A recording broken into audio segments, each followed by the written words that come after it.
আসসালামু আলাইকুম এভরিওয়ান। আজকে ব্যাচেলর রান্না সিরিজের পর্ব 4-এ আপনাদেরকে দেখাবো কিভাবে খুব সহজেই গরু মাংস রান্না করা যায়। প্রথমে সরিষার তেল গরম করে তাতে অনেকগুলো পেঁয়াজ দিয়ে দেব। এর সাথে কিছু গোটা গরম মশলা এবং তেজপাতা দিয়ে দিলাম। পেঁয়াজ হালকা ভাজা হয়ে আসলে তার মধ্যে 1 টেবিল চামচ পরিমাণ রসুন বাটা এবং 1 টেবিল চামচ পরিমাণ আদা বাটা দিয়ে দেব।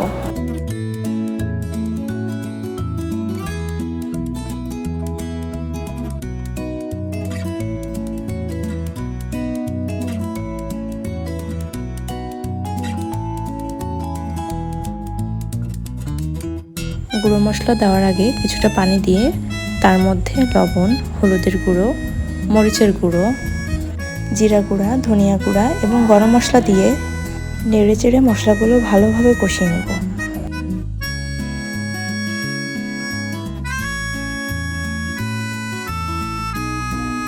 এখানে আমি প্রায় 1.5 কেজির মতো গরুর মাংস ভালো করে ধুয়ে নিয়েছি। মশলা যখন ভালোভাবে কষানো হবে, অর্থাৎ মশলা থেকে তেল যখন আলাদা হয়ে যাবে, সেই পর্যায়ে গরুর মাংসগুলো দিয়ে দিতে হবে।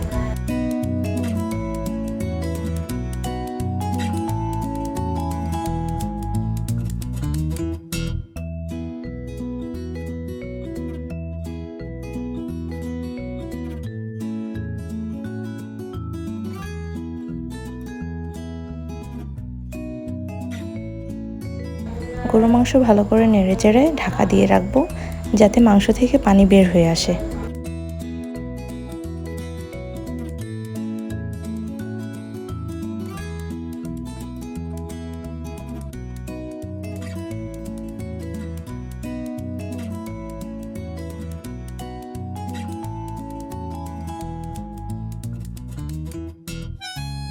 মাংসের পানি শুকিয়ে আসলে এবং এর থেকে তেল যখন বের হবে, তারপরেই আমরা গরম পানি অ্যাড করে দেব। গরম পানি অ্যাড করার ফলে মাংস শক্ত হয়ে যাবে না।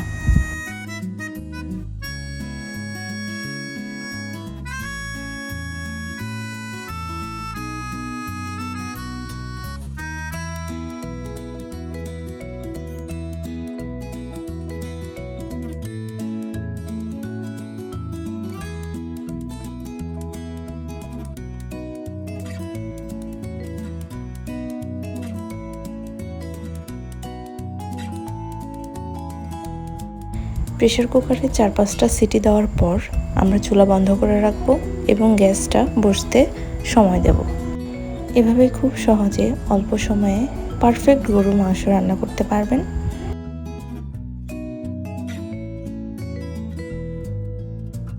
রেসিপিটি ট্রাই করে দেখবেন এবং যদি ভালো লাগে তাহলে অবশ্যই লাইক, কমেন্ট এবং সাবস্ক্রাইব করে চ্যানেলটিকে সাপোর্ট করবেন। Thank you.